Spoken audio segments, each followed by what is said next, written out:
Students, आज हम बात करेंगे environmental hazards related to the use of fertilisers. Fertilisers जो कि खाद होती है, इसके इस्तेमाल से कौन से ऐसे हम देखते हैं कि खतरात एनवायरनमेंट को यानी हमारे माहौल को लाहक हो सकते हैं। तो चलिए सबसे पहले तो ये देख लेते हैं कि फर्टिलाइजर्स क्या होते हैं, जैसे कि हम पहले देख चुके हैं। फर्टिलाइजर्स हमारे पास नेचुरल या सिंथेटिक यानी कि या तो ये आमतौर पे पाए जाते हैं या फिर हम देखते हैं कि ये हम खुद भी इनको मैन्युफैक्चर करते हैं, इनको बनाते हैं। सिंथेटिक मतलब सिंथेसाइज करते हैं। केमिकल बेस्ड सब्सटेंसेस होते हैं, यानी कि ऐसे सब्सटेंसेस होते हैं जो केमिकल्स होते हैं बेसिकली ये। तो इस पे भी हम बात करेंगे। और ये होते किस लिए हैं कि ये एनहेंस करते हैं प्लांट्स की ग्रोथ को। ठीक है, प्लांट्स की ग्रोथ को, प्लांट्स के बढ़ने को, उनकी नशोनुमा में जो है ये क्या करते हैं, उसको बढ़ाते हैं, उसको मजीद इनहेंस करते हैं। और ये 3 मेजर मैक्रो न्यूट्रिएंट्स से आमतौर पे बने हुए होते हैं, यानी कि इनके अंदर ऐसे ग़िज़ाई अज्जा शामिल होते हैं जो ज़्यादा क्वांटिटी में चाहिए होते हैं पौधों को, जिन्हें हम कहते हैं कि कौन कौन से हैं। ये हमारे पास आ जाते हैं नाइट्रोजन, जिसके लिए मैं कैपिटल N लिख रही हूँ, कैपिटल P लिख रही हूँ मैं फॉस्फोरस के लिए, कैपिटल K लिख रही हूँ मैं पोटेशियम के लिए, NPK। ये 3 तरह के मैक्रो न्यूट्रिएंट्स होते हैं जो प्लांट्स की नशोनुमा के लिए ज़रूरी मैक्रो न्यूट्रिएंट्स होते हैं। अच्छा, यहाँ पर अब हम आ जाते हैं कि देखिए फर्टिलाइजर्स हमने कहा ये तो प्लांट्स के लिए अच्छे हैं, तो फिर एनवायरनमेंट को, माहौल को कैसे खतरा लाहक हो जाएगा इससे। तो इसके हम देख लेते हैं। हमने कहा ना सिंथेटिक है या केमिकल बेस्ड है, यानी कि ये केमिकल्स हैं, तो इसकी वजह से समटाइम्स प्रॉब्लम्स भी क्रिएट होते हैं, इश्यूज भी क्रिएट होते हैं। तो सबसे पहले तो ये कि हमारे पास हमने कहा NPK, नाइट्रोजन, फॉस्फोरस और पोटेशियम के जो फर्टिलाइजर्स होते हैं, इसमें से जब हम केमिकली बनाते हैं, सिंथेसाइज किए जाते हैं नाइट्रोजन और फॉस्फोरस के फर्टिलाइजर्स, तो उनमें नाइट्रोजन और फॉस्फोरस बहुत ज़्यादा मिकदार में मौजूद होती है। और जब हम बात करते हैं ऑर्गेनिक फर्टिलाइजर्स की, तो उनमें बैक्टीरिया मौजूद होते हैं या ऐसे ऑर्गेनिजम्स मौजूद होते हैं जिनको हम माइक्रो ऑर्गेनिजम्स कहते हैं, जो आम आंख से नहीं देखे जा सकते, जिनको माइक्रोस्कोप के जरिए देखा जाता है। तो इस तरह के अब हम देख रहे हैं कि केमिकल फर्टिलाइजर्स में नाइट्रोजन और फॉस्फोरस बहुत ज़्यादा मौजूद है, ऑर्गेनिक फर्टिलाइजर्स में बैक्टीरिया मौजूद हैं। तो क्या होता है कि जब यही फर्टिलाइजर्स क्या होता है कि ये नीचे चले जाते हैं, क्योंकि देखिए ना, ज़ेर ज़मीन पानी होता है, पानी के ज़ख़ीरे होते हैं, और यही जो है वो ड्रिंकिंग के लिए सप्लाई किए जाते हैं, और यही हम देखते हैं कि आगे तक जाते हैं तो रिवर्स तक भी जाते हैं, दरियाओं में भी जाते हैं, स्ट्रीम्स में जाते हैं। अब ये अगर सॉइल है और इसके अंदर हमने डाले हुए हैं फर्टिलाइजर्स, तो देखें ये जो फर्टिलाइजर्स हैं, अब क्या होगा कि इसमें से जो केमिकल्स हैं वो क्या करेंगे, वो इसके अंदर सरायत कर जाएंगे। अब जो केमिकल्स के अंदर मेटल के आयंस होते हैं, ठीक है, जो मेटल्स होते हैं डिफरेंट, जब उसके जो आयंस होते हैं, जिस तरह देखें ना यहाँ पर अगर हम जिस तरह पोटेशियम की बात कर रहे हैं, तो पोटेशियम क्या जा रहा है, इस वाटर में जा रहा है। तो जो मेटल की या कोई से भी नमकियात होती हैं, कोई भी या लिक्विड हो या जो भी हम देखते हैं फर्टिलाइजर्स में जो केमिकल्स हैं वो क्या कर रहे हैं, वो इसके अंदर जा रहे हैं और यहाँ पे अंडरग्राउंड पानी में जा रहे हैं, और हम देखते हैं कि इस प्रोसेस को कहते हैं लीचिंग। कि ये जो केमिकल्स हैं जो कि वाटर सॉल्युबल होते हैं, ऐसे ऐसे केमिकल्स जो कि पानी में हल हो सकते हैं, जब वो क्या करते हैं, वो सॉइल में से सरायत कर जाते हैं अंडरग्राउंड वाटर में। ये ज़ेर ज़मीन पानी का स्टोरेज है, तो इसके अंदर ये सरायत कर गए। अब देखिए क्या होगा कि ये पानी तो आलूदा हो गया, ये पानी जो है इसकी क्या हुई, क्या इफेक्ट हुई है, इसकी क्वालिटी इफेक्ट हुई है। तो फर्टिलाइजर्स क्या कर रहे हैं, ये हार्म कर रहे हैं ड्रिंकिंग वाटर की क्वालिटी को। इसी तरह देखें जिसमें नाइट्रोजन और फास्फोरस की ज़्यादा मिकदार मौजूद होगी, तो देखिए ऐसे फर्टिलाइजर्स जब उन फसलों में डाले जाएंगे, तो इर्द गिर्द से जो साथ साथ मौजूद हैं, जिस तरह ये क्या मौजूद है, स्ट्रीम मौजूद है, ये नदी मौजूद है, ठीक है। अभी जो नदी बह रही है बराबर में, इसका पानी तो मुख्तलिफ चीज़ों के लिए इस्तेमाल हो सकता है, इवन ड्रिंकिंग के लिए भी यूज़ हो सकता है, इसको पीने के लिए भी यूज़ किया जा सकता है। लेकिन देखिए जब खाद डाली जाएगी तो खाद के केमिकल्स इसमें शामिल हो जाएंगे। एक तो ड्रिंकिंग वाटर की, पीने के पानी की जो है वो क्वालिटी ख़राब हुई, वो पीने लायक नहीं बचेगा।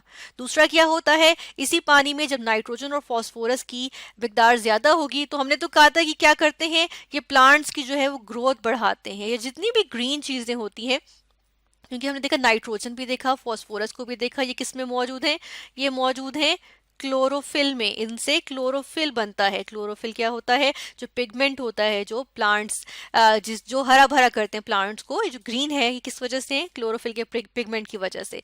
अब नाइट्रोजन फॉस्फोरस मौजूद है क्लोरोफिल में, तो क्या होता है कि प्लांट्स जो है उनकी ग्रोथ ज्यादा हो जाती है। लेकिन कौन से प्लांट्स की? जो कि इस पानी के अंदर मौजूद हैं, इस पानी के प्लांट्स की ग्रोथ ज्यादा हो गई। ठीक है ना, जो जो जितना भी नाइट्रोजन फास्फोरस जो है वो फर्टिलाइजर्स की सूरत में इस नदी में गया, इसके अंदर प्लांट्स की जो ग्रोथ है वो ज्यादा हो गई। और खुसूसन इसके ऊपर क्या होता है, इसके ऊपर जो है यहाँ पर हम कहते हैं काई जम जाती है। इसके ऊपर यहाँ पर जो है ग्रीन ग्रीन काई सी जम जाती है।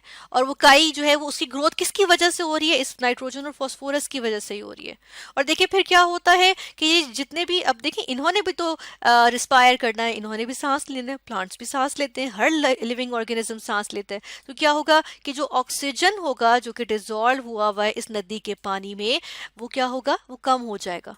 इसको हम कहते हैं डिजोल्व्ड ऑक्सीजन। ठीक है, तो जो ऑक्सीजन इस पानी के अंदर डिजोल्व हुआ है, हल हुआ हुआ है, जिसको डिजोल्व्ड ऑक्सीजन कहा जाता है, इसकी जो अमाउंट है वो क्या होगी? आहिस्ता आहिस्ता डिक्रीज कर जाएगी। और अगर देखें इसी नदी के अंदर मछलियां भी हैं, ठीक है, डिफरेंट ऐसे ऑर्गेनिजम्स, ऐसे जानदार भी हैं, जिस तरह की मछलियां हो गई, तो अब उनको भी तो ऑक्सीजन चाहिए, उनके लिए ऑक्सीजन की कमी हो जाएगी। तो फिश जो होगी वो क्या हो जाएगी? वो डेड हो जाएगी। ठीक है, उनको उनके लिए ऑक्सीजन कम पड़ेगा तो क्या होगा कि मछलियां मर जाएंगी। इसके अंदर जो दीगर जानदार हैं उनके लिए ऑक्सीजन की कमी हो जाएगी और वो जो है वो मर जाएंगे। और इस तरह से हम देखते हैं कि पानी भी पीने लायक नहीं बचेगा, इस पे काई जम गई बेशुमार, जिसको हम कहते हैं बहुत ज्यादा जब ये काई जम जाती है तो इसको कहा जाता है एल्गल ब्लूम। ठीक है, यहाँ पर मैं लिखूंगी एल्गल ब्लूम। बहुत ज्यादा काई जम जाती है, किसी काबिल नहीं बचता ये पानी। इसी तरह जो ये पूरा प्रोसेस है कि नाइट्रोजन और फॉस्फेट के या फॉस्फोरस के फर्टिलाइजर्स जो हैं उन्होंने क्या किया कि उनकी वजह से एल्गल ब्लूम आया, तो इस पूरे प्रोसेस को हम कहते हैं यूट्रॉफिकेशन। तो हम देख रहे हैं कि इस खाद की वजह से जिसके अंदर नाइट्रोजन और फास्फोरस मौजूद था, यूट्रॉफिकेशन का प्रोसेस हुआ और कितने सारे लिविंग ऑर्गेनिजम्स इसकी वजह से अफेक्ट हुए हैं। एनवायरनमेंट की जो है वो कितना उसको खतरा लाहक हुआ, क्योंकि इसकी वजह से ऑर्गेनिजम्स जो है वो मर रहे हैं। इसके अलावा हम ये देख लेते हैं कि केमिकल्स हैं, केमिकल्स तो हार्मफुल होते ही हैं। तो फर्टिलाइजर्स को अगर हम केमिकल्स कह रहे हैं और कह रहे हैं हार्मफुल, तो ये किसी न किसी सूरत में तो हार्मफुल होंगे ना। अगर ज़्यादा यूज़ हो या ज़्यादा कांटेक्ट हो इन फर्टिलाइजर से, तो फिर ये जब जब स्किन के साथ इनका कांटेक्ट होगा, हाथ में अगर खाद उठाई जाती है, जैसे कि अब आप यहाँ पर देखिए, अब अगर खाद डाली जा रही है तो अगर हाथ का इस्तेमाल किया जा रहा है तो फिर हाथ की स्किन जो है वो, हैंड की जो स्किन होगी, अब स्किन के साथ कांटेक्ट हो रहा है केमिकल का, तो ज़्यादा अगर यूज़ करेंगे तो क्या होगा? प्रोलॉन्ग्ड, मतलब कि जो देर पा यूज़ होता है अगर होगा, और ये स्किन के साथ इसका कांटेक्ट है फर्टिलाइजर का, तो देखें स्किन को जो है वो डैमेज करेगा ये, क्योंकि ये केमिकल्स ही हैं। फिर देखिएगा कि रिपीटेड एप्लीकेशन, बार बार जो है वो एक ही ज़मीन पर, चले एक फसल हुई, उसको वो फसल आपकी अच्छी हो गई चले फर्टिलाइजर्स की वजह से, और उसके बाद फिर जब वो फसल काट ली गई, उसके बाद आपने उसमें दूसरी फसल बो रहे हैं। जब दूसरी फसल बोएंगे तो आप दोबारा फर्टिलाइजर्स यूज करेंगे, तो बार बार एक जमीन में जब फर्टिलाइजर्स यूज किए जा रहे हैं तो वहां पर टॉक्सिक बिल्डअप हो जाता है। अब टॉक्सिक बिल्डअप का क्या मतलब है? यानी कि यहाँ पर क्या होता है कि देखिए ये जो केमिकल फर्टिलाइजर्स हैं, इनको बनाते हुए इनके अंदर कुछ ना कुछ तो हार्मफुल केमिकल्स भी होते हैं। जिस तरह से आप अगर यहाँ पर बात करें तो आर्सेनिक, अब इसकी मकदार कुछ ना कुछ तो मौजूद होती है। जिन रॉ मटेरियल्स या जिस खाम माल से ये केमिकल फर्टिलाइजर्स बनाए गए हैं उनमें यकीनन कोई ना थोड़ी मकदार आर्सेनिक की होगी, थोड़ी सी मकदार लेड की भी हो सकती है। अब देखें ये चीज़ें जब एक दफ़ा फर्टिलाइज़र यूज़ किया, उस ज़मीन में आपके पास आर्सेनिक लेड चला गया, दूसरी दफ़ा किया फिर थोड़ा सा और चला गया, तो इसके अंदर जो है वो मकदार बढ़ रही है आर्सेनिक की, लेड की, ऐसे हार्मफुल केमिकल्स की। दूसरा, आप यहाँ पर ये देखिएगा कि साथ के साथ क्या हो रहा है, यहाँ पर इसकी वजह से प्लांट्स में भी इनकी मिकदार जा रही है। तो वो जो अगली फसल होगी उसके अंदर जब इसकी मिकदार सॉइल में ज्यादा है आर्सेनिक लेड की, तो देखें फिर प्लांट्स भी उसको जो है वो तो कुछ ना कुछ तो एब्जॉर्ब करेंगे, तो फसल भी जो है वो खराब होगी, उसके हम देख रहे हैं कि और हार्मफुल हो जाएगी, बजाय वो काम आने के वो हार्मफुल फसल हो जाएगी। इसी तरह हम देखते हैं कि अगर लॉन्ग टर्म यूज़ होगा कि बार बार एक ज़मीन में फर्टिलाइज़र्स यूज़ किए जा रहे हैं, खाद यूज़ की जा रही है, तो वहाँ की पीएच चेंज हो जाएगी। यानी कि पीएच क्या होता है कि कोई चीज़ कितनी एसिडिटी है किसी चीज़ की में, कितनी ज़्यादा तेज़ाबियत है किसी चीज़ में, ठीक है ना, उसको पीएच कहते हैं। वो पीएच से पता चलती है हमें। तो उसमें जो है वो हम देख रहे हैं उसकी पीएच बदल जाएगी। जो एक मुनासिब पीएच चाहिए होती है अच्छी पैदावार के लिए, पौधों की अच्छी पैदावार के लिए, वो ऊपर नीचे हो जाएगी। सैलिनिटी जो है यानी सॉइल के अंदर नमकियात के कुछ नमकियात बढ़ जाएंगे, कुछ नमकियात कम हो जाएंगी उस सॉइल के अंदर, तो वो भी डेंजरस है। इसी तरह हम देखते हैं कि जो एक सॉइल होती है, अब जो एक मिट्टी होती है कहीं की, उसके अंदर एक खास कैपेसिटी होती है कि वो कितनी ग़िज़ाइयत वाली जो यानी कि जो ग़िज़ाई अज्जा होते हैं, न्यूट्रिएंट्स होते हैं, उनको कितने न्यूट्रिएंट्स उसके अंदर मौजूद हों। फर्टिलाइजर्स की वजह से वो भी कम हो जाएगी, ठीक है, उसको भी जो है वो डिक्रीज करता है।